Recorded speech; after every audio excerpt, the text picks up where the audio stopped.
Shalom. Selamat pagi. 大家好. Okay. Lebih kerap kamu akan mendengar saya betul dalam bahasa Cina. Sebab sekarang saya memang training saya sendiri untuk bercakap dalam bahasa Cina ya. Kan sudah tahu kita ada kebaktian bahasa Cina yang akan datang. Okay. Siapa sini pandai cakap Cina di sini? Jangan bohong tak boleh masuk surga. Okay. Ya.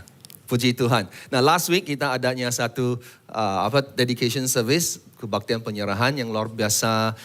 Ada yang hadir semua? Ada diberkati oleh kebaktian itu. And it's amazing. Tuhan memang dipermuliakan sepanjang keseluruhan baik yang hari Sabtu atau yang hari Ahad. And so I want to thank you setiap saudara yang telah melayani dengan sungguh-sungguh. Terima kasih karena banyaknya yang visitor, newcomers kami yang kita semua memang they were so blessed. And they said that ini seperti home lah, so warm lah, sangat mesra lah. Dia tidak seperti satu gedung gereja saja, tapi memang orang di sini sangat mesra. Of course lah, saya kata ini orang Borneo lah, mesti mesra lah. Okay. Orang Cina yang kasih komen lah. Haleluya. So, kalau saudara sebelah yang duduk sebelah, dia ada melayani, saya thank you to him. Thank you to her. Thank you. Terima kasih ya. Now, kita akan masuk ke hari ini, saya akan buat pengenalan. Kajian kita tentang kisah para rasul or the book of Acts. Ya, untuk kesenangan saya akan sebut banyak kali kisah para rasul. Terlalu panjang kan? Saya minta izin saya sebut dalam bahasa Inggris Acts. Kima?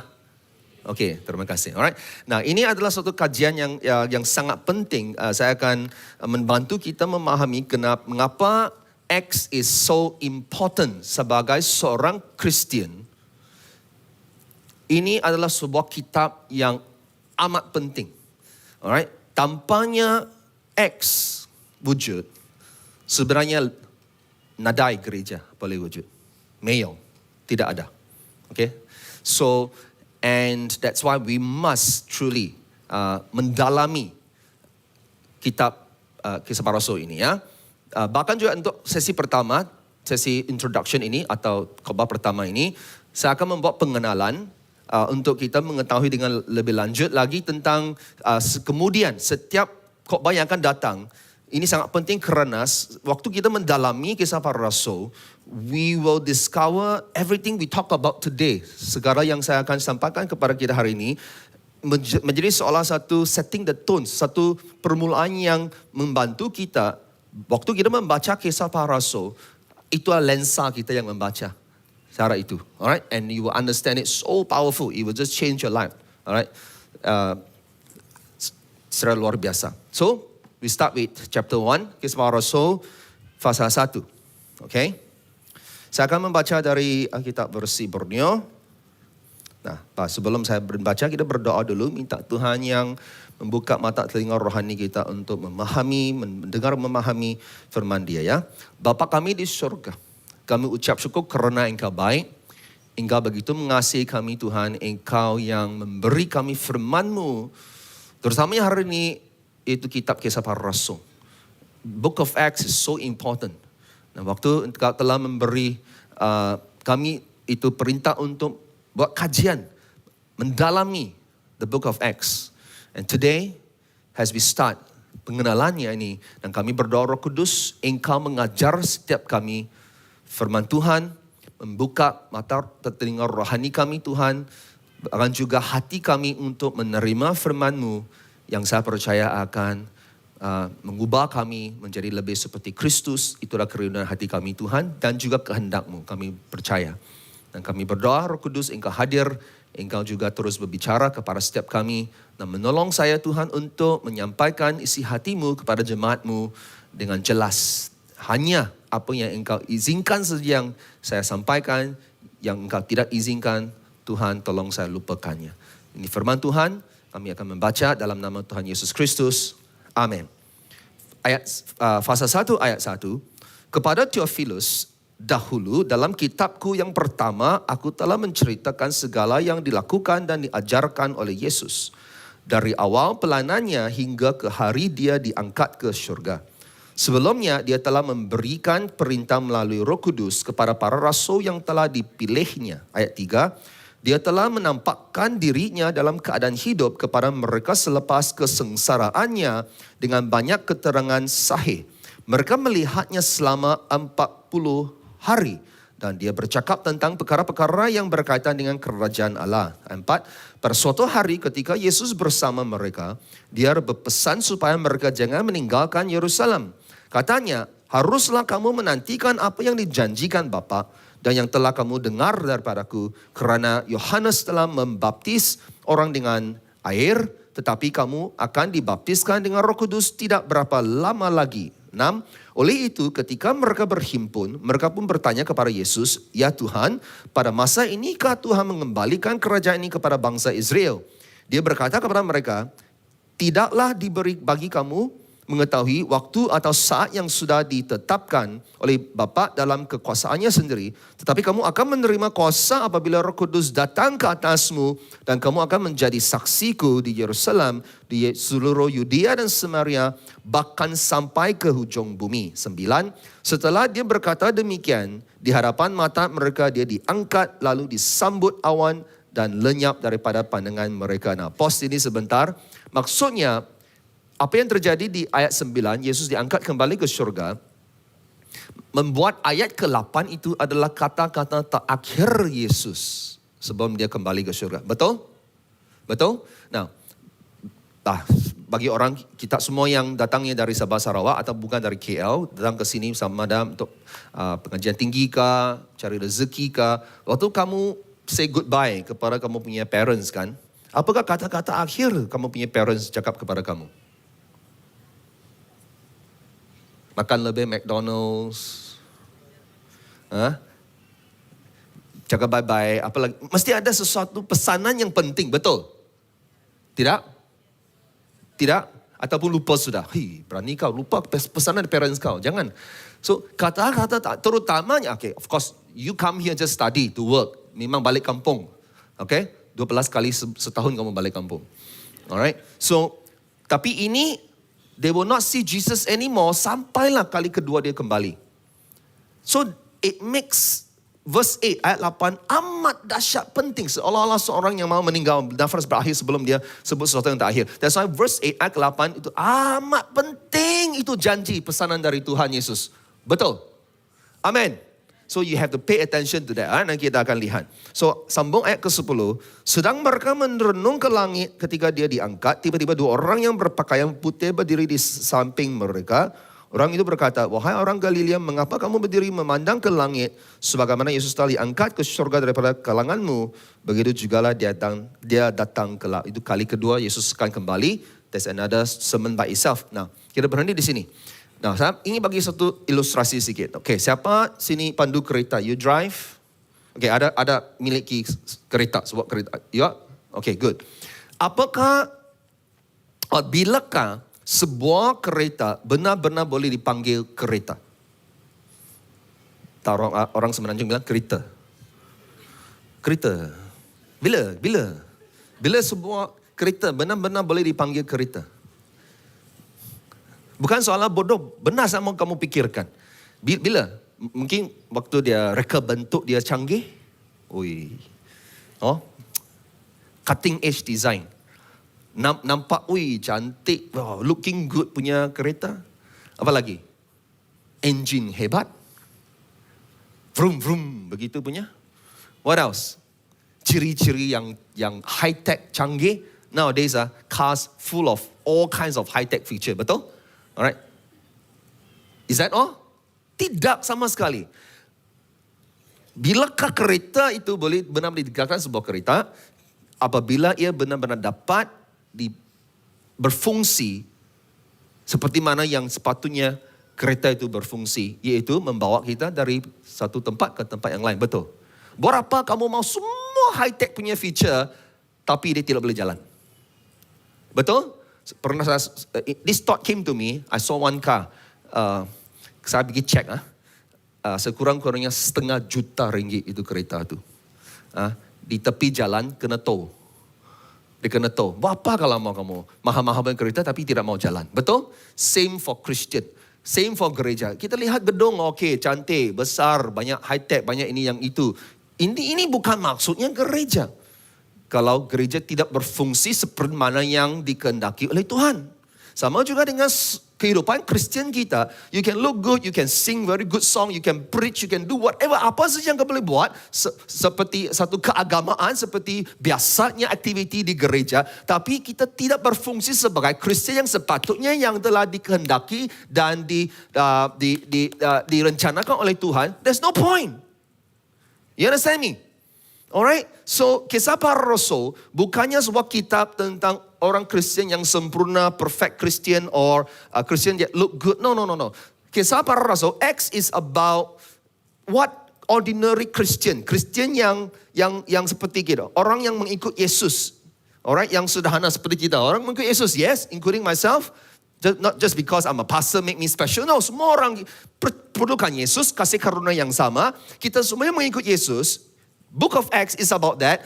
Kita hidup sebagai seorang Kristian seperti mana yang Yesus kehendaki. That's what it's all about in the book of Acts. So, tajuk untuk pengalaman. No, this is not the first time. Bukan kali pertama saya berkhotbah tentang atau buat kajian tentang Kisah Para Rasul. And so when I was praying, I said, bagaimananya untuk sesi pertama, khotbah pertama, tajuknya atau fokusnya, and God gave me this. It's very powerful. It changed me. When I studied this, it changed me. So I want to preach to you the topic of my opening, pengenalan tentang when Christians are truly Christians. Apabila orang Kristian hidup sebagai orang Kristian yang sejati. Siapa sini orang Kristian lambai tangan? Ada yang belum lagi percaya Yesus kah? Siapa sini orang Kristian lambai tangan? Ya, banyak orang punya pikiran kan, oh saya ini Kristian, kenapa I see kau Kristian? Dilahirkan dalam keluarga Kristian. Saya ikut ibadah setiap Ahad. Saya buat aktiviti Kristian, ikut konferensi dan sebagainya. Is that really Christian? So many Christians, they are Christian but they are not really Christian. Bukannya Kristian yang sejati. Jadi apabila kita mengkaji Kisah Para Rasul, the book of Acts tells us bagaimanakah orang Kristian kehidupan mereka sepatutnya. It's all in the book of Acts. Powerful. It will change your life. Jadi jangan kita bagi orang, I'm a Christian. Tapi kita tidak menghidupi kehidupan yang seperti mana yang telah Yesus kehendaki dan rencanakan. Amen? So that's my title. Sebab di dalam Injil, Kristus berkata-kata dan bertindak melalui tubuh jasmaninya. Sebab dia memang hadir waktu di bumi kan. Itu Injil, Matthew, Mark, Luke, John memang. Tapi dalam Kisah Para Rasul, dia terus berkata-kata dan bertindak melalui tubuh rohaninya, yaitu jemaat Tuhan, gereja.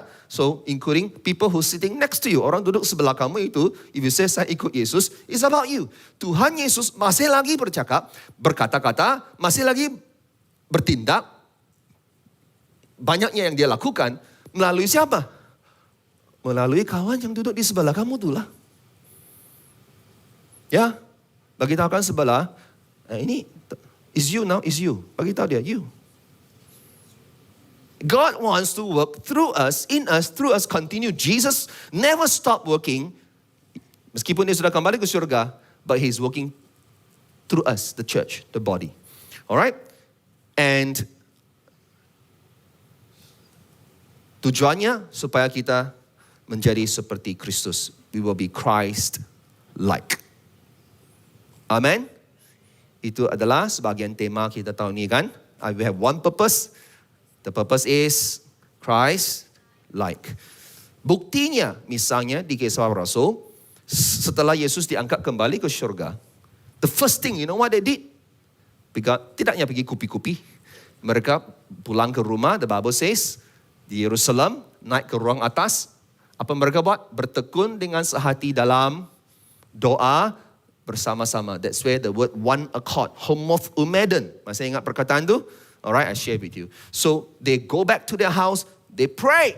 Sebab itu, doa corporate sangat penting. Jangan kita memandang rendah doa corporate. Kalau kita boleh meluangkan masa untuk segala sesuatu dalam hidup kita, baik koran drama ke, baik pergi lepak-lepak ke, baik tengok bola ke, apa saja you can make time, girlfriend ke, boyfriend ke. Kenapa tidak boleh kita meluangkan masa untuk mengikuti doa corporate? Setiap Jumat, malam Jumat, only once a week. Kalau tidak boleh setiap minggu, setiap sebulan sekali. Kenapa? Sebab kita tiada itu appetite, selera untuk doa corporate. Kalau kita tidak berdoa bersama dengan jemaat yang lain, kita menjadi satu mangsa yang si iblis favorite. Do you know that? Ya. Tanya kawan sebelah, adakah biaya doa korporat? Di SIB Live, saya sangat terharu. Majoriti orang yang datang kepada persekutuan doa kita, student. Wah, kalau student sini, kasih, well done. Student. If you can make time for everything, you don't tell me you can't make time for corporate prayer. It's your appetite. You ask yourself, ini gereja awal. Ini caranya gereja awal dimulakan. Bukannya konferensi. Bukannya pendeta. Bukannya music. It's praying together. Kita yang kasih ubah kekristenan menjadi cara dunia, bukannya cara Alkitabiah. There's a problem with us. You see? Alright? Now, kisah para rasul, penulis the Book of Acts, want to tell us that Yesus, dia terus bertindak, bekerja melalui jemaatnya dengan kuasa Roh Kudus. Untuk sesi pengenalan ini, I want to help us to know something very powerful. Listen, saya ringkaskan fakta-fakta yang penting untuk menolong kita memahami mengapa Acts adalah suatu kitab yang sangat amat penting bagi kita sebagai orang Kristen. You have to catch this. Sesuatu yang I can almost guarantee 99% here kamu tidak pernah dengarnya. Mana-mana orang berkhotbah tentang Book of Acts, you never hear this before. But this is very important sebab kisah para rasul tampaknya nadai gereja hari ini. Kenapa kita berkumpul di sini? Tak ada maknanya. It's because of the Book of Acts. Alright? So kisah para rasul, 3 perkara adalah number 1. Sebelum saya sampaikan tentang true Christians, I want to show you, understand this background first. Sebab pengenalan kan. Kisah para rasul adalah number 1, sambungan Injil Lukas. It's a sequel of the book of Gospel of Luke. Di Kisah Rasul 1 tadi kita baca, Hai Theophilus. Kalau ada hai, mestilah satu surat bahkan, Dear Theophilus, kepada Theophilus. Dalam bukuku yang pertama, aku menulis. So dia merujuk kepada yang pertama dia telah tulis. Dia panggil buku, sebenarnya ada surat. Dia merujuk kepada apa? Merujuk kepada Lukas. Injil Lukas yang Lukas tulis itu, dia pun salam.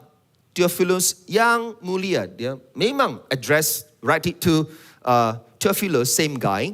And I want you to read this. Kita lihat. Banyak orang yang telah berusaha menyusun suatu berita tentang peristiwa-peristiwa yang telah terjadi di antara kita. Ini merujuk kepada Injil-Injil, tulisan-tulisannya dan juga termasuk yang Yakobus dan sebagainya.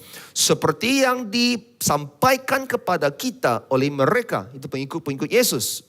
Yang dari semula adalah saksi mata. Pengikut Yesus memang saksi mata. Dan pelayan firman, merujuk kepada Injil. Kerana itu, setelah aku menyelidiki segala peristiwa itu dengan saksama dari asal mulanya, maksudnya Lukas, he investigated. Dia buat memang selidiki semua yang dituliskan oleh mereka, ya murid-murid Yesus itu. Aku mengambil keputusan untuk membukukannya dengan teratur bagimu kepada Theophilus, supaya engkau dapat mengetahui bahawa segala sesuatu yang diajarkan kepadamu sungguh benar. In other words, Luke is like a investigator. You tonton CSI kan tu ya. Saya suka tu investigation detective punya movie kan. So he investigate. So he discovered and he wrote that to Theophilus. So Luke and Acts adalah satu pasangan. It's very important, alright, pasangan. Now, let me carry on with this. So, kisah para rasul, one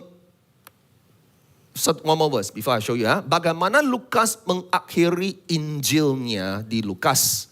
Kalau kita lihat pasal 24, ayat terakhir ke Injil itu, ketika dia itu Yesus memberkati mereka itu murid-murid dia, dia diangkat ke syurga lalu meninggalkan mereka. If you combine Lukas 24, Acts chapter 1, you put together, you can see the picture. Alright? Now, ayat 52 itu kunci yang sangat penting ya. Murid-muridnya, baca apa tu? Kuat lagi? Kuat lagi? So the disciples worship Jesus. Jesus diangkat kembali ke syurga. Apa yang mereka buat di situ? Mereka worship Jesus. Nah, dengar-dengar. Mereka tu orang Yahudi. Orang Yahudi dilarang menyembah apa saja pun dalam dunia ini. Melainkan hanya Tuhan Yehova saja mereka boleh sembah. So why are they worshiping Jesus? Melainkan mereka begitu yakin bahawa Jesus benar-benar adalah Tuhan. Otherwise you cannot. They worship Jesus. See, sebab kisah para rasul memberikan bukti kukuh bahawa Yesus Kristus adalah anak Allah yang menjadi manusia, mati disalib, bangkit pada hari ketiga. So if you read the whole 28 chapters, 28 fasa, kita dapat melihat jemaat awal, rasul-rasul dan pengikut Yesus waktu itu, apa yang terjadi? Ajaran mereka, pekerjaan mereka is a direct reflection, confirmation, memang Yesus adalah anak Allah, disalibkan dan bangkit. So, kisah para rasul juga menolak dakwaan bahawa Yesus hanyalah seorang nabi seperti yang orang di sebelah yang buat dakwaan itu tidak mati serta tidak bangkit semula. Kita buang kisah para rasul, you get no evidence Jesus actually died and rose again. Mati dan bangkit. Kisah para rasul memberi pengesahan kepada Injil melalui fakta sejarah dan arkeologi yang kukuh. I'm going to show shortly. Now, some people say mereka tidak percaya kepada Yesus. Okay, fine. You can decide. You can choose not to believe in Jesus.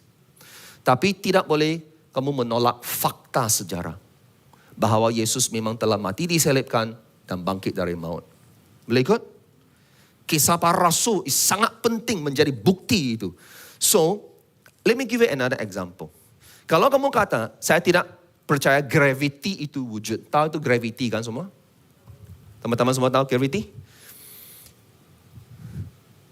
Kamu boleh pilih tidak percaya gravity. Sebab kamu tak nampak gravity. Siapa nampak gravity? Tak nampak. Tapi katakan sekarang saya lepaskan ini remote control. Saya lepaskan. Apa yang terjadi kepada remote control ini? Jatuh. You nampak dia jatuh, tapi kamu tidak boleh kata, tidak jatuh. Mana jatuh? Tak ada. Berapa orang mata dia tidak jatuh? This is fact, fakta. Kalau saya lepaskan dia jatuh, itu fakta dia. Boleh faham tak? Fakta. You cannot deny the fact. Kalau you tolak ini karena saya tak percaya kepada gravity, okay, you can decide. Tapi kalau saya lepaskan ini jatuh, you kata tak jatuh. Mana ada jatuh? Tak jatuh. Itu namanya bodoh. You understand me or not? So ada orang, dia tak mau percaya Yesus, tapi dia tolak itu fakta sejarah bahawa Yesus memang telah mati atas kayu salib dan bangkit dari maut. You cannot deny history. History is history. Sejarah itu sangat penting, saudaraku.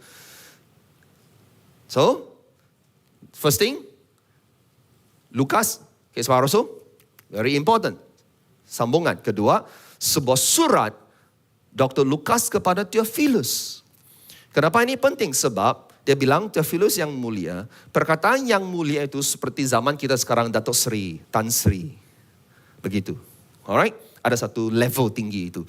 Dan di mana satu gelaran rasmi yang digunakan untuk pegawai Rom seperti Gubernur Felix ada di Kisah Rasul dan Gubernur Festus, itu title mereka itu sangat yang mulia, yang tinggi darjat dia, alright? Tan Sri begitu. Saya pun Tan, tak ada Sri saja.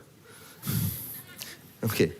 So seringkali Lukas waktu dia tulis Acts, dia sebut tentang pegawai-pegawai Rom seperti Cornelius, Galileo yang menyokong Injil. Maksudnya seolah-olah dia mau defend, memang Injil itu berlaku. Alright, kepada orang bukan Yahudi itu, orang Rom, the Gentiles. Alright, that's very important. Now, who is Luke? Lukas adalah seorang bukan Yahudi. Interesting, right? Seluruh perjanjian baru ditulis oleh semua orangnya Yahudi. Melainkan hanya Lukas saja. He's a Gentile. And is a Gentile, wrote to a Gentile, Theophilus. Now, why is that important? Kenapa penting you tanya saya? Sebab ini memang menegaskan bahawa Injil Lukas Kisah Rasul itu sangat penting sebab orang bukan Yahudi, the Gentiles, dipandang rendah oleh orang Yahudi. You follow me so far? Alright? Mengapa Lukas yang dipandang rendah oleh orang Yahudi sebagai orang Gentile, dia tulis sesuatu yang memberi sokongan yang begitu kukuh terhadap kehidupan dan ajaran Yesus yang seorang Yahudi. Bahkan murid-murid Yesus dan 120 orang percaya yang pertama di Kisah Rasul kita baca itu, semuanya Yahudi. Jadi apa yang ditulis oleh Lukas seorang bukan Yahudi, 100% sokong ini yang dipercaya orang Yahudi ini. For what reason? If I will be Lukas, I'll be write something that memang jatuhkan ni orang Yahudi punya muka lah. But there's only one explanation. Sebab dia hanya tulis apa yang sememangnya terjadi dalam sejarah.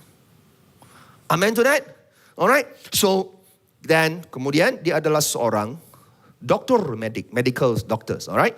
So, dia menulis seperti seorang sejarawan It's called Greco-Romans. Waktu mereka tulis sejarah, mereka tulis sangat terperinci. Very detail. Dia bukannya cipta mitos, alright? Very detail, sangat terperinci. Misalnya, susunan kronologi yang jelas.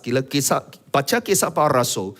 It's a very interesting book. Dari chapter 1 to chapter 28, you look at the chronology. Susunan dia, very good detail. Bahkan, geografi yang tepat. Banyaknya nama-nama tempat disebut dalam Acts. Nama pegawai politik disebut, gelaran yang betul dan adat tempatan dijelaskan. Dengan terperinci in the book of Acts. It's so much detail, it's powerful. Now, why is that important, you ask me? Sebab, semakin terperinci sesebuah cerita, semakin mudah untuk mengesan jika ia direka-reka. Do you know that? People who tell lies, mau cakap bohong, jarang mereka bagi details. Sebab lebih banyak details kau cuba reka, lebih senang dia didedakan sebagai sesuatu yang cakap bohong. You know that? Parents, I give you a clue. Ibu bapa. Next time, alright, kalau anak-anak kamu mau cakap bohong, you ask more question, tak boleh. Dia bagi detail lagi, you can detect already. Usually, it's very hard to give details when you want to tell a lie. If your boyfriend telling a lie, you try this. Mana kamu tadi? Bersama dengan siapa? Nama tempat itu? Apakah makan? Minum apa? Yeah, you ask more detail, he cannot give you. Sure. You understand this? Very powerful, Sangat-sangat bagus. Kisah Para Rasul sering dianggap oleh ahli sejarah dan sarjana Alkitab sebagai salah satu teks sejarah kuno yang paling boleh dipercayai. Maksudnya, kamu tolak X, kita harus tolak seluruh dunia, kitab-kitab sejarah, buku-buku sejarah. Tanpa sejarah, manusia tiada makna. Semua kita tahu kita ada sejarah kan, hidup kita. Do you know that? Ada latar belakang kan, ada moyang kan. Tanpa sejarah, manusia tak ada makna. Tapi kalau you tolak Book of Acts, you tolak semua sejarah, mana ada makna? Itulah yang skeptik, yang orang sebelah mau tolak. They cannot push. You cannot prove the Book of Acts is false. Tidak boleh. Impossible.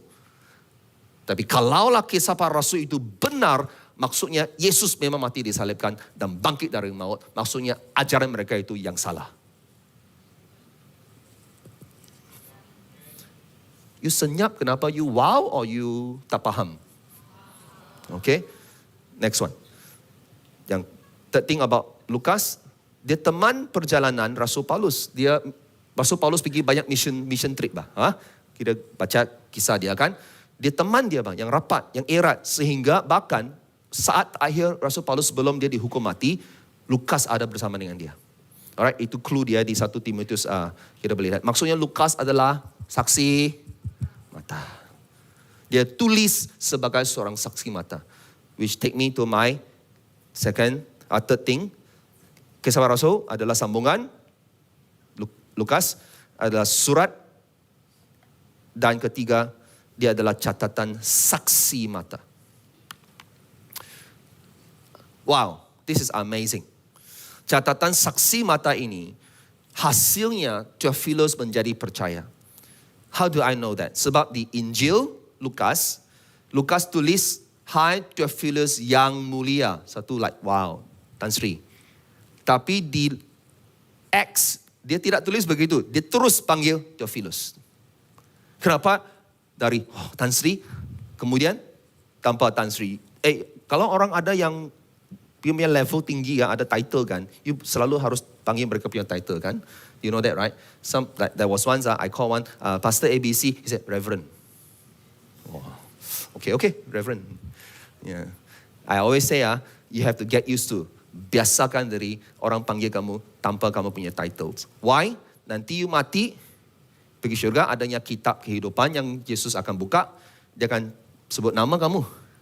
Okay? Dia sebut Tan Kok Kiat, itu nama IC saya.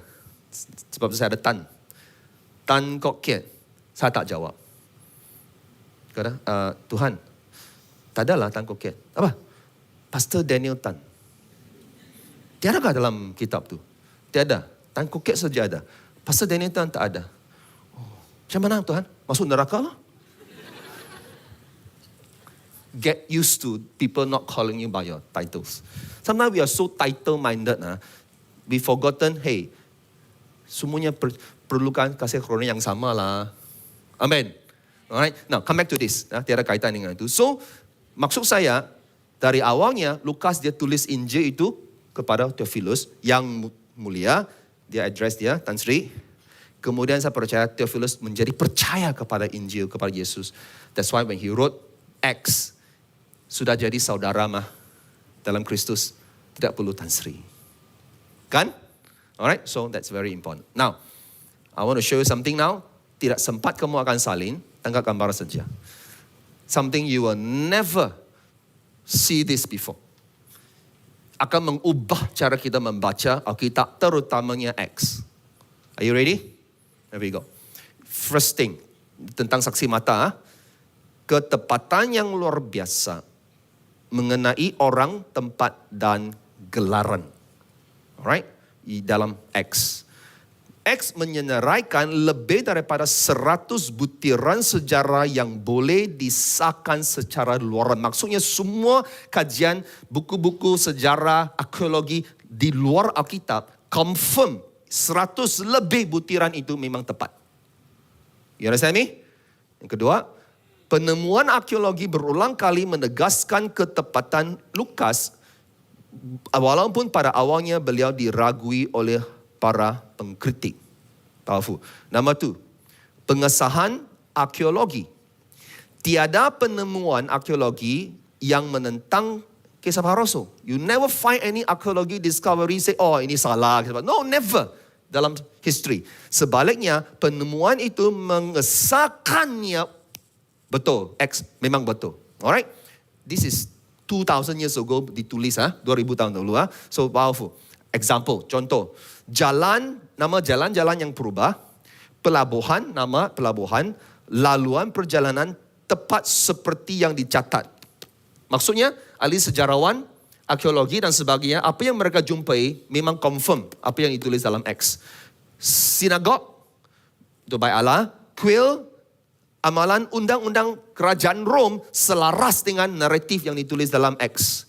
Susunan bandar tempatan sepadan dengan adegan rusuhan.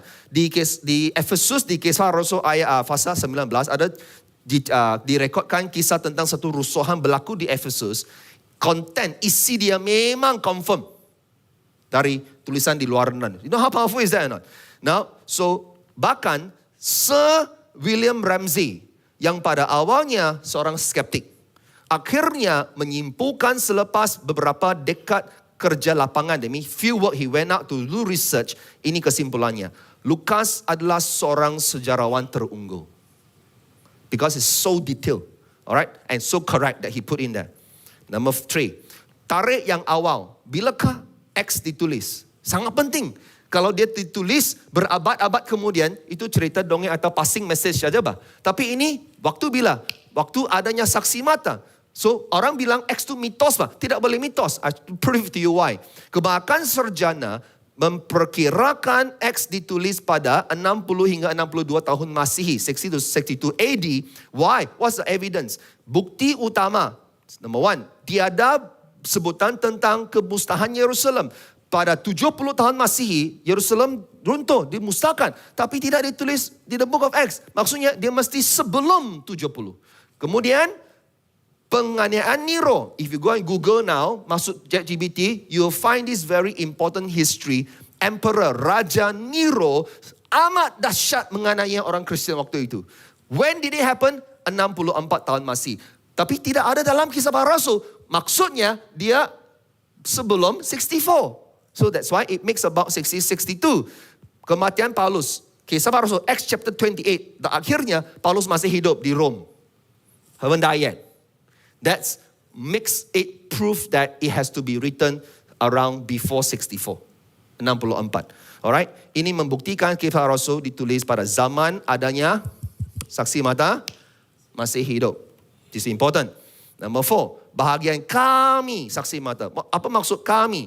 Sebab Acts mengandungi beberapa bahagian ditulis dalam orang pertama jamak. Jamak tapi orang pertama. First person plural is called. Misalnya Kisah Para Rasul 16 dan 28. Lalu kami bertolak dari Troas. Setelah kami tiba di Rom. Maksudnya yang penulis itu, dia juga masukkan diri dalam case itu. Itu Lukas. Maksudnya Lukas adalah saksi mata. So ini maksud dia. Dan secara langsung dia memang melihat, menyaksikan apa yang terjadi. Sejarawan purba sangat menghargai kesaksian saksi mata. Yang kelima, kemasukan butiran yang memalukan dan tidak menguntungkan. Apa maksudnya? Ada bahan-bahan dalam Kisah Para Rasul yang memang memburukkan orang percaya. Kenapa dia ditulis? Kalau saya yang tulis, saya akan tulis supaya baik-baik. Yang buruknya, saya mau tolak dia, tak mau tulis. Kenapa dia dimasukkan dalam Kisah Para Rasul? Kalau dia memburukkan orang percaya, there's only one reason. Sebab ini sejarah. You record as it is. So misalnya, perselisihan faham yang ketara antara Paulus dan Barnabas. Petrus maksudnya di dalam jemaat Tuhan gereja memang adanya konflik. Tapi janganlah mau sampai pecah belah. Tidak mereka pecah belah ya. There's a conflict. Petrus ditegur terbuka oleh Paulus. Tapi kemudian mereka reconcile lah. Is another thing by itself. Penipuan Ananias dan Safira. Mereka curi wang. You know the story? Pasal 5. Okay? Kegagalan Rasul. Pemenjaraan Rasul. Rusuhan. Dan hukuman mati terjadi. Semuanya rekod. Ini seolah-olah menunjukkan kelemahan pengikut Yesus. It's okay lah, natural. We are not like perfect. Right? To show that. Why is that important? Sebab semua ahli sejarah mereka kata propaganda menyembunyikan kegagalan, sejarah mencatatkannya. Dipaham kau? Boleh ikut kau? Ini mungkin dari kamu latar belakang tidak pernah mendengar khotbah begitu. But why is this important? Kenapa kita kurang percaya akan firman Tuhan? Kenapa kita kurangnya mendalami firman Tuhan? Karena kita tidak mengerti firman Tuhan ini adanya bukti saksi mata, terutamanya Kisah Para Rasul. See? Yang keenam, pengesahan daripada sumber bukan Kristian. Maksudnya independent corroboration. Yang bukan Kristian tulis pun memberi pengesahan bahawa Kisah Para Rasul boleh dipercayai. Misalnya, peristiwa dan orang dalam Kisah Para Rasul disahkan oleh sejarawan bukan Kristian. Ini 4 penulis sangat penting. Josephus, Tacitus, Pliny the Younger, Lucian, abad 1 dan kedua mereka terwujud. Tulisan mereka masa ada zaman saksi mata mereka tulis itu. Semuanya pengesahan di sini bahawa semua yang ditulis dalam Kisah Para Rasul memangnya benar. Seperti di sekolah kan sekarang? Masih hidup? Is that good? Okay. Dia selaras dengan konteks dunia abad pertama. Yang terakhir ini sebelum I take you to the most important part here. Perbandingan dengan catatan sejarah purba lain. Kisah Para Rasul mempunyai sokongan bukti yang lebih kukuh berbanding dengan kerja karya klasik. Now look at this. I'm going to show you this, alright? That's why I say you never learned this before. I'm going to show you this, okay? Tacitus, Josephus, Pliny. Ketiga-tiga ini adalah 3 rekod sejarah tulisan yang amat penting. Kalau kita nak tolak kisah para rasul, kita mesti tolak semua ini. Kalau tolak semua ini, you taruh sejarah sudah. So, I want you look at this. I teach you, look at this. Tarikhnya ditulis, Tacitus ditulis 116 Masihi, 93 masih Josephus, itu Antiquities, dan letters penulisnya Pliny pada 112 Masihi. Bilakah kisah para rasul ditulis? Tadi saya kata 60-an, mungkin. We push it furthermore, 90s, okay? But the key is this, look at this. Yang ketiga-tiga itu, bilakah salinan terawal? Apa maksudnya? Sebab dulu nadai photostat machine bah, nadai komputer bah, nadai kamera bah, setiap perkara yang mau kasih salinan, mesti tulis dengan tangan, salin. Tulis salin. Tapi yang awal itu, yang asal itu, lost in transition. Tapi yang penting is okay, sudah banyaknya salinan itu wujud. But you look at this. Salinan awal tariknya apa? 850. Jauh. Berapa jauh? 700, 700 jarak dia. Nampak? Tapi kalau kisah para rasul, salinan awal 235 tahun Masihi, berapa jauh jaraknya? 150. Maksudnya dia paling dekat kepada yang original. Kalau you kata kisah para rasul tidak boleh dipercayai, habislah semua itu. Bahkan lebih 5,000 salinan masih wujud dalam bahasa asal dia ditulis, yaitu Yunani. Banding dengan yang lain tu. Powerful, right? You diam tak faham ke? You diam, wow. You see?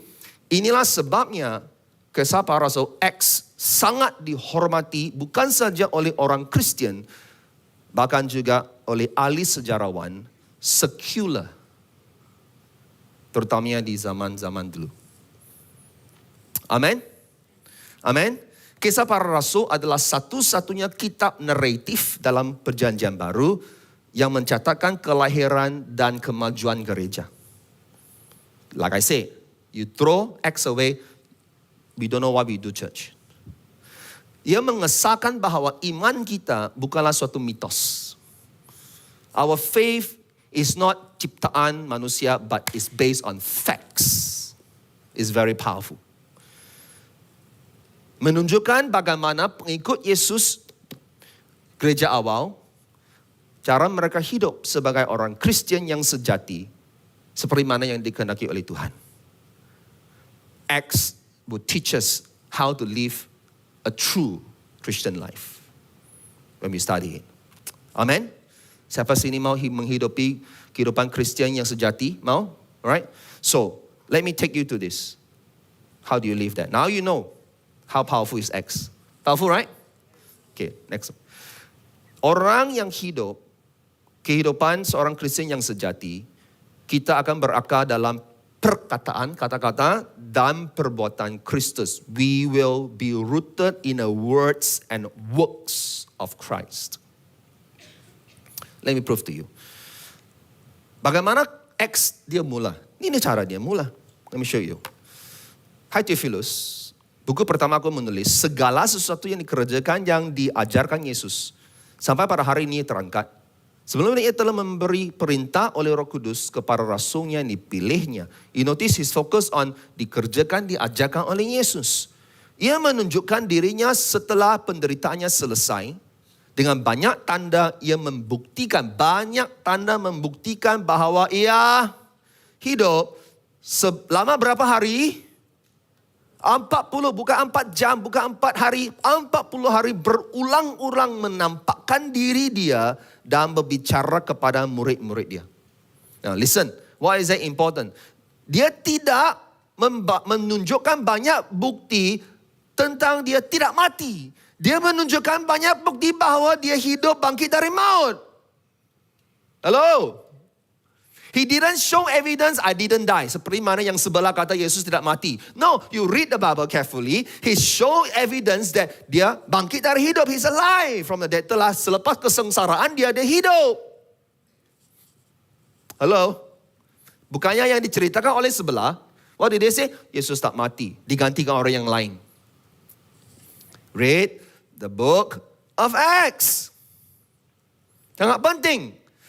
Seluruh Acts penuh dengan bukti bahwa para pengikut-pengikut Yesus benar-benar yakin bahwa Jesus memang telah mati dan bangkit dari maut. Bukti-bukti inilah memberi mereka kepastian. Tanpa bukti-bukti ini, mereka sanggupkah mati syahid? So many of them died, martyred. Then you ask me, Pastor, pernah orang tanya saya, Pastor, mereka sebelah pun juga mati bah untuk agama mereka. No, sangat berbeda. Listen, cara mereka itu mati is like that. Saya mengorbankan nyawa saya supaya nyawa kamu dimusnahkan. No?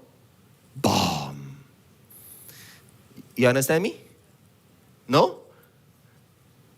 But Injil leh, orang percaya Yesus leh, saya mengorbankan nyawa saya supaya kamu punya dapat diselamatkan. Wow! Jesus died, sacrifice, bukan supaya kita binasa, tapi supaya kita tidak binasa. Tapi orang yang sebelah, mereka sacrifice their life supaya kamu binasa. Very different. Betul? Betul? Betul? Mana yang kamu mau percaya, mana yang kamu mau ikut?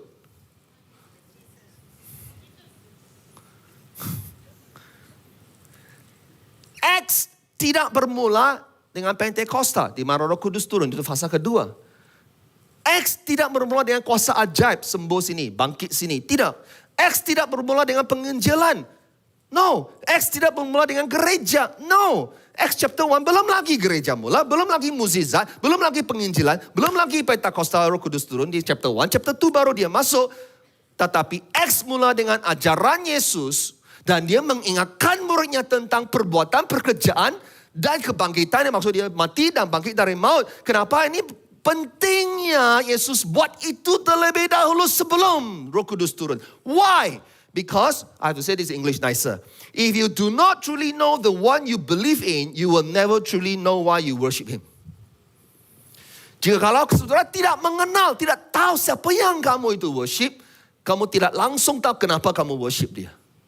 Sebab itu you masuk, you worship, you tengok saja. You are Alpha. Tadi kita nyanyi kan? And Omega. We worship you, our Lord. You are worthy to be praised. Engkau layak dipuji.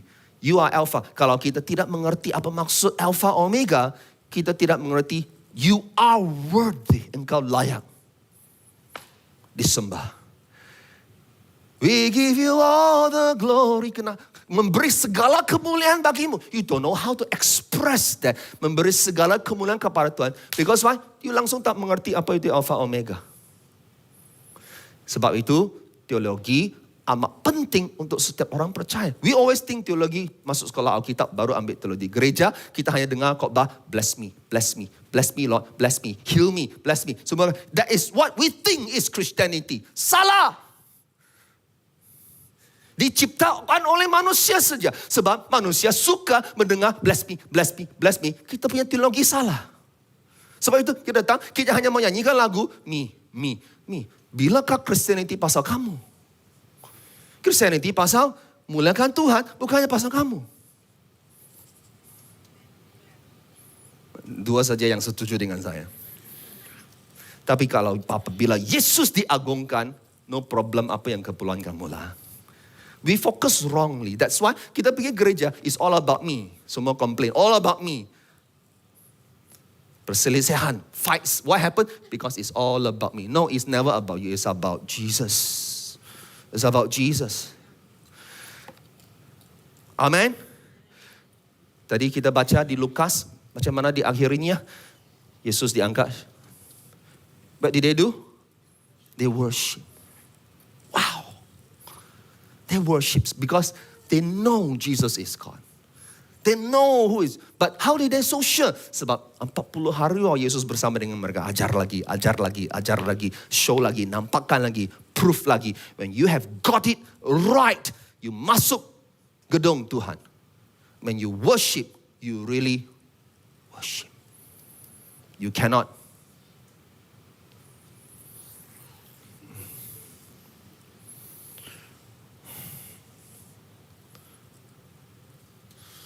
when Christians don't know how to worship Jesus, you are essentially not a Christian. Dia tahu macam mana worship Tuhan? Bukan, dia bukan Christian. That's why when a Christian truly Christian is important. Amen. Waktu saya lihat, misalnya di satu negara, tak boleh sebut nama, mereka punya gereja underground, bawah tanah. Tidak boleh bawa Bible masuk punya, tak ada Alkitab. Tapi ada seorang seludup satu Alkitab masuk. Satu macam mana banyak orang baca. Mereka koyakkan muka surat, bahagikan. Seorang satu muka surat, bawa pulang mereka hafal. Lepas tu balik exchange lagi. Hafal, exchange lagi, hafal. Wow. Sebab itu gereja itu bertumbuh. Kita ada teknologi, handphone semua pun download pun malas. Pedas sikit hari ini ya. Tidak hari ini ya, tiap hari pedas. You understand me? Kita tiada selera akan firman Tuhan. Lihat semua orang ini. You know, seorang satu gereja, okay, karena sebut nama, pastor pun tak boleh sebut. I know this guy, right? Real person, okay. Dia pergi lawat satu mission trip, pergi ke satu negara. Mereka orang itu tidak ada orang pastor, memang tapi underground church. Jadi dia pergi ajar firman Tuhan. Lepas dia ajar dari Injil, then they say, wow, this is so good. Bolehkah ajar kami seluruh perjanjian baru? Okey lah, dia ambil satu hari, bagi sekilas itu perjanjian baru. Lepas mereka belajar, they ask, pastor bila kamu pulang? Belum pulang lagi kan? Belum lagi, kenapa? Kami mau belajar sekarang keseluruhan perjanjian lama. Wow. Jadi dia tinggal lagi dalam beberapa 3-4 hari, dia ajar lagi perjanjian lama sekilas. Dan semua ini orang yang di gereja itu, bawah tanah itu, mereka take leave dari mereka punya farming. Farming is sawah padi. Untuk mereka belajar. Wow, that's why the church grew. Dietrich Bonhoeffer, seorang hamba Tuhan dari Jerman.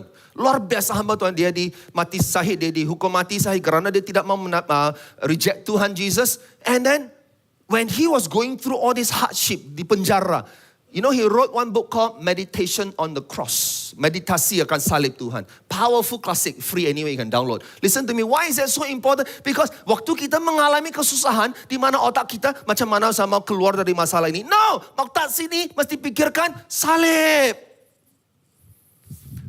Baca Kisah Para Rasul, di mana mereka punya pemikiran salib.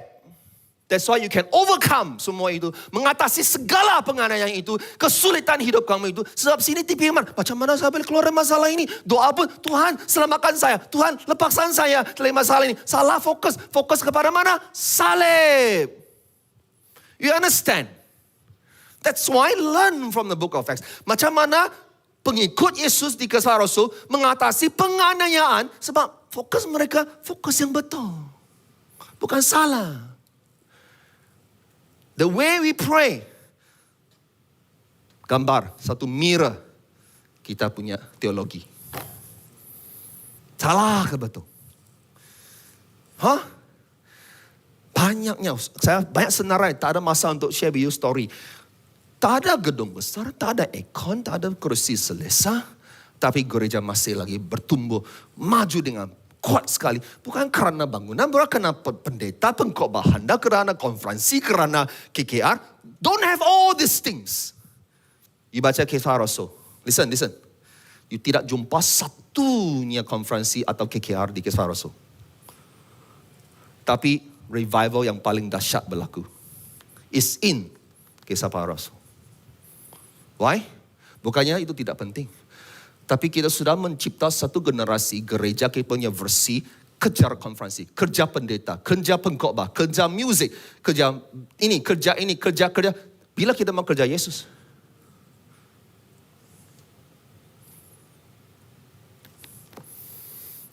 Sorry. Biasa tak pedas begitu. Sorry. Amen. Masih hidup? Let me finish this. Yang kedua, apakah tanda kita Kristen benar? Very quickly. Roh Kudus bekerja dalam melalui kita. First thing, akar. Kata Tuhan Yesus, kerja dia. Kedua, Roh Kudus bekerja dalam melalui kita. Itu tanda yang paling penting, sangat penting.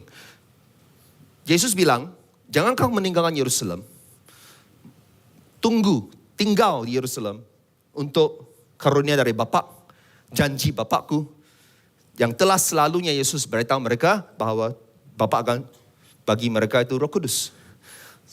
Yohanes Pembaptis baptis dengan air, tapi kamu akan dibaptis dengan Roh Kudus. Nah, ini sangat-sangat penting. Siapa sini suka terima hadiah? Yang lain tu bukan manusia. You terima hadiah? Waktu orang kasih hadiah, kau buat apa? You take and you say thank you, correct? You just, 不要啦，不要。No, you take. Manusia kasih hadiah pun kau very happy, you take, right? Terutamanya baru Cina engpau kan? You take.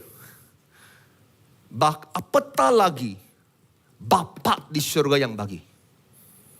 Tapi ada versi Kristen sekarang. Mereka tidak mau. Dia kata, ini untuk zaman Alkitab saja. Tiada sudah untuk kerja Roh Kudus. Tiada sudah karunia Roh Kudus. Di mana baca dari Alkitab cakap begitu? You cannot create a doctrine just because you yourself don't. You see, kalaulah Tuhan Yesus tidak, you see, if Bapa di syurga, hari ini dia tidak mau urapi kita dengan kuasa Roh Kudus, tidak mau baptiskan kita dengan kuasa Roh Kudus, no more, saya tidak mau jadi Kristen sudah. Saya tidak mau ikut Yesus. You know why? Pilih kasih.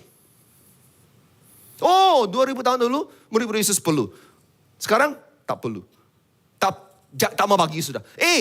Lebih lagi hari ini kita perlukan itu Roh Kudus. Apa versi Kristen ini? Let me tell you seriously. If watching this video, I'm telling you, you prove to me daripada Alkitab, show me keseluruhan Alkitab, zaman sekarang, gereja hari ini tidak perlukan kuasa Roh Kudus. You show it to me. Tapi kalaulah kita perlukan kuasa Roh Kudus, that means Holy Spirit will do mighty things. Luar biasa melalui jemaat Tuhan. Amen. So, what is the verse? Kita baca bersama-sama. 1, 2, 3, go.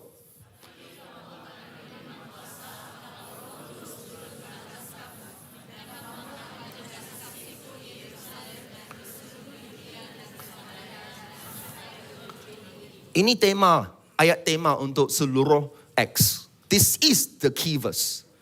Alright? Sepanjang keseluruhan Acts, kita dapat melihat bagaimana Roh Kudus bekerja dalam dan melalui jemaat Tuhan, orang Kristen. Now, untuk kita bertumbuh dalam pemahaman mendalami seluruh tentang Roh Kudus, you can attend this class Supernatural Life, salah satu kelas discipleship kita, and you have it in YouTube. Sesi ketiga adalah sesi physical, di mana saya akan ajar tentang pembaptisan Roh Kudus, karunia bahasa, lidas. A lot of people say no more already. I prove to you dari Bible masih ada. I prove to you, I show it to you. I prove it to you. Alright? So, bilakah sesi akan? Di bulan Mac kita cuba ya. Waktu student balik dari sem break, jangan pergilah sem break. Tinggal sinilah. Susah lah. Setiap kali sem break tak boleh saya buat kelas. Alright? So, never mind. I wait for you. You want me to wait for you? Okay. So, tapi sekarang kamu boleh tonton dulu 2 sesi pertama di Kusa ada dalam Ask Yourself Leader for that sesi. Now, BM belum selesai saya edit itu recording. English sudah ada, but BM sudah habis. I hope by this month saya bagi itu BM versi BM. So, 2 sesi pertama all YouTube, sesi ketiga mesti physical ya. Dan adanya jawab soalan, tanya soalan. Banyak soalan yang biasa orang tanya saya. But come back to this. Yesus bilang, aku akan mendirikan jemaatku. I will build my church, Jesus said. Bagaimana Yesus akan membangunkan jemaat? Bagaimana Yesus akan build his church? Jawapannya melalui Roh Kudus. 16 ayat pertama Acts. 4 kali disebut Roh Kudus. That means it's very important. And the word power bukannya elektrik kuasa, bukannya elektrik. No. The word kuasa is dunamis. Di mana kita dapat perkataan dinamit. You know what is dinamit? Bomb. Semua katakan bomb. Waktu kalau saya buat satu bom di sini meletup, bom. Apa terjadi? Ada orang jawab saya, semua mati. Saya tahu. Satu lagi, you transform this place. The whole place diubah. Maksudnya, waktu Roh Kudus hidup dalam kita, tidak kisah mana kau pergi, sekolah ke, tempat kerja ke, di rumah ke, you should be a transformer. Optimus Prime. You should be a transformer. You understand me? You go wherever you are, you transform the place. Amen? You want to be a transformer? I don't mean the transformer, I mean you faham? Understand? But of course, don't just focus on kuasa. Kalau Roh Kudus bekerja dalam kita, kita harus menghasilkan apa? What? Oh, come on, louder. What? That is more important. Buat apa you bangkitkan maut tapi tak ada kasih? Buat apa you sembuhkan yang sakit tapi tak ada kasih? Tak ada, sukacita, damai, love, joy, peace, patience, kindness, goodness, gentleness, faithfulness, self-control. English saya boleh hafal lah, BM belum lagi. So, pendek bah.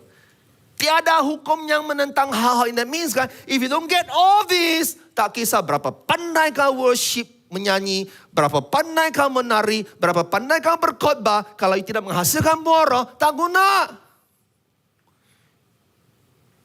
You masuk surga, you bertengkar dengan Paulus. Aku lebih handal lah, saya bangkitkan 100 orang. Berapa kau bangkit? 2 saja kan? Sebab tak ada buah roh. So, you must allow the Holy Spirit work in you. Amen? Yang terakhir, what does it mean to be Christian yang sejati? Kita menjadi saksi bagi Kristus. First, kita berakar firman Tuhan. Kata-kata dan pekerjaan Tuhan. Nombor 2, Roh Kudus yang bekerja dalam hidup kita. So, waktu Roh Kudus kerja dalam hidup kita, the way how we live our life adalah untuk menyenangkan Tuhan. Bukan untuk menyenangkan diri kita atau manusia. So, that's your check. Whatever you do, how you behave. The last one is, you have to be saksi. Why? It says here, untuk apa? Urapan Roh Kudus, kuasa Roh Kudus bukan untuk kita syok sendiri, untuk kita jadi famous. Saya handal lah, saya boleh sembuhkan semua, buka mata semua orang buta. Semua orang datang cari saya. No, it's not that. Supaya kita menjadi saksi Yesus. Tak guna kamu punya social media, TikTok, Instagram banyak follower, tapi kita tidak jadikan mereka itu follower Jesus. Your aim as a Christian is not to gain more followers in your life. It's so that you make Jesus gain more followers through your life. Tak perlu banggakan, saya ada 1 juta followers. So? Berapa jiwa kamu bawa kepada Yesus? Tak ada, 1 juta. Berapa jiwa bawa kepada Yesus? 1 pun ada. Waktu kita mati, Tuhan Yesus bilang, kamu punya TikTok berapa follower? Hebat lah, lebih daripada saya. Saya tak ada TikTok langsung, Tuhan Yesus bilang. No, He asked you, have you lived a life truly as a Christian? Baca, menjadi apa? Kuat lagi? Bukan menjadi kaya. Bukan menjadi terkenal. Bukan menjadi berjaya. Bukan menjadi selesa. Menjadi is to be. That is Christ-likeness. The being menjadi. Lebih daripada sekadar menjadi atau menyebarkan Injil is to be menjadi saksi. Perkataan saksi paling kerap diguna di Acts 29 times. Greek, bahasa Yunani, martus. Di mana kita dapat bahasa Inggris martyr. And you know what it means? Mati? Are you ready to die for Jesus? Oh yes, wow. I like it, man. If you are ready to die for Jesus, revival should happen. Sebab kamu tidak takut. Kamu tidak akan berhenti memberitakan Injil because when orang perintahkan, diam, jangan kau beritakan Injil. You will not stop. Because you have the courage. Jika 2000 tahun dahulu, Kisah Rasul, murid-murid Yesus takut mati. Hari ini kita tiada gereja. Jika hari ini kita takut mati, esok anak-anak kita tiada gereja. Senjata yang iblis guna is called fear. Ketakutan. That's why I like the t-shirt, no fear. Amen. Waktu mereka dianiaya, I teach you. Kisah Rasul, what did they pray? Dia bukan pray, Tuhan, tolong Tuhan selamatkan kami. Tolong Tuhan hapuskan musuh. Tidak mereka doa begitu. What did they pray? Tuhan, berikan kami keberanian untuk terus memberitakan Injil. And true enough, God gave them Holy Spirit. Mereka memberitakan Injil. Amen. Lihat progresi dia. Progresi dia menjadi saksi. Tolong baca di mana? Oke, ulang-ulang di mana?